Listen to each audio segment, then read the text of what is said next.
Ang mga sumusunod na orasyon ay hango sa aklat ng Cadena de Amor kung saan ang mga nilalaman nito ay mga orasyong panggayuma o panghalina.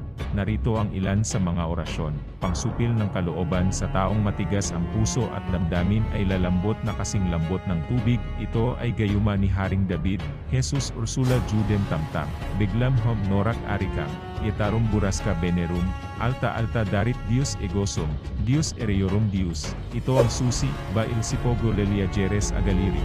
Orasyon Gayuma. Sa lahat ng tao kahit saang lugar upang walang kaaway, at walang magtatangka ng masama sa iyo. Orapan Yurong Maying, Gayuma Orasyonin, Mayuma Halina ka, Magayuma at maamo, kayong lahat sa akin. Kapangyarihan at, maging mabait kayo, lahat sa akin. Orasyon ng Infinito Diyos na pangpalapit ng grasya at biyaya. Bitamat tumatbrem, Sinurum Diyos, Christum Cristo, Egosum. Orasyong gayuma ng Diyos Ama sa lahat, upang hindi makatanggi kahit ano ang hingin sa tao ay ibibigay ang lahat. Salve Christum, Ego Amit at Not, Maut Kuot.